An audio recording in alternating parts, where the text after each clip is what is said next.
जय श्री गणेशाय नमः। आप सभी को मकर संक्रांति की हार्दिक शुभकामनाएं।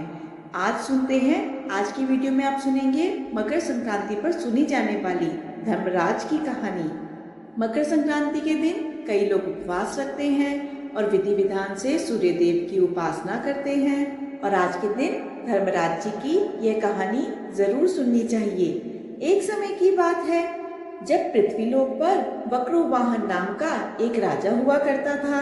उसके राज्य में किसी भी चीज की कमी नहीं थी। उसी राज्य में एक हरिदास नाम का ब्राह्मण निवास किया करता था, जिसका विवाह गुणवती नाम की महिला से हुआ था, जो बहुत ही पतिव्रता और धर्मवती महिला थी। गुणवती ने अपना जीवन सभी देवी देवताओं की उपासना में लगा दिया था और वह सब प्रकार के व्रत उपवास किया करती थी। वह नियमित रूप से दान धर्म भी किया करती थी। इसके अलावा अतिथि की सेवा करने को वह अपना धर्म मानती थी। ऐसे ही ईश्वर की उपासना करते हुए एक दिन उसकी मृत्यु हो गई। तब धर्मराज के दूत उसको अपने साथ धर्मराज के लोक ले गए। यमलोक में एक सुंदर सिंहासन पर यम धर्मराज विराजमान थे और उनके पास ही चित्रगुप्त भी बैठे थे। चित्रगुप्त जब धर्मराज को प्राणियों का लेखा जोखा सुना रहे थे, तभी यमदूत गुणवती को लेकर वहां पहुंचे। गुणवती यमराज को देखकर थोड़ी भयभीत हुई और मुंह नीचे करके खड़ी हो गई। फिर चित्रगुप्त ने गुणवती का ब्यौरा निकाला और उसके बारे में धर्मराज जी को बताया। धर्मराज जी ने गुणवती का पूरा ब्यौरा देखा और वो प्रसन्न हुए, लेकिन उनके मुख पर थोड़ी सी उदासी छाई हुई थी। यह देखकर गुणवती ने उनसे पूछा, हे प्रभु, मैंने तो अपने जीवन काल में सारे सत्कर्म किए हैं, फिर भी आपके मुख पर उदासी क्यों छाई है? इसका क्या कारण है? हे प्रभु, मुझसे क्या भूल हुई है?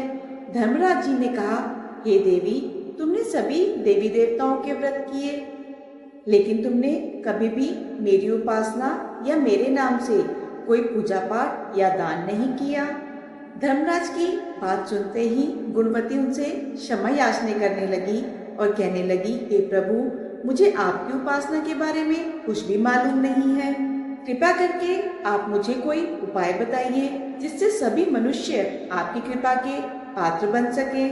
और मैं आपके मुख से आपकी भक्ति का मार्ग सुनना चाहती हूँ और मेरी कामना है कि मृत्यु लोक पर वापस जाकर मैं आपकी भक्ति करूं और लोगों को जाकर मैं इसके बारे में बताऊं। धर्मराज जी ने बताया, जिस दिन सूर्य देव उत्तरायण में प्रवेश करते हैं, यानी मकर संक्रांति के दिन मेरी पूजा शुरू करनी चाहिए और उस दिन से लेकर पूरे 1 साल तक यह मेरी कथा सुनते हुए मेरी पूजा करनी चाहिए। साथ ही मेरी पूजा करने वाले इन व्यक्तियों को धर्म के इन 10 नियमों का पालन अवश्य करना चाहिए। पहला नियम, धीरज रखना यानी संतुष्ट रहना। दूसरा नियम, अपने मन को वश में रखना और सभी को क्षमा करना। तीसरा नियम, किसी प्रकार का दुष्कर्म नहीं करना। चौथा नियम, मानसिक और शारीरिक शुद्धि का ध्यान रखना। पांचवा नियम, अपनी इंद्रियों को वश में रखना। छठा नियम, बुरे विचारों को अपने मन में ना लाना। सातवां नियम, पूजा पाठ और दान पुण्य करना। आठवां नियम, व्रत करना और व्रत की कहानी सुनना। नौवां नियम, सच बोलना और सभी से अच्छा और सच्चा व्यवहार करना। और 10वां नियम, क्रोध ना करना।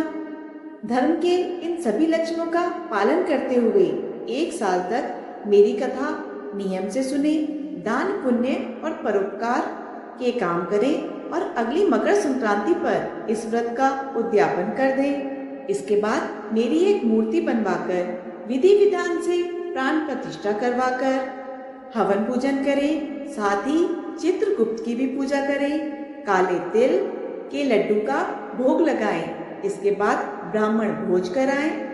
बांस की टोकरी में 5 सेर अनाज का दान करें। साथ ही किसी जरूरतमंद को गद्दा, तकिया, कंबल, चप्पल, लोटा और वस्त्र आदि का दान करें। संभव हो तो गोदान भी करें। धर्मराज से पूरी व्रत की कथा सुनकर गुणवती ने पुनः धर्मराज जी से प्रार्थना करी, हे प्रभु, मुझे फिर से मृत्युलोक में जाने दीजिए, जिससे मैं आपका यह व्रत कर सकूं, साथ ही इस व्रत का प्रचार भी लोगों में कर सकूं।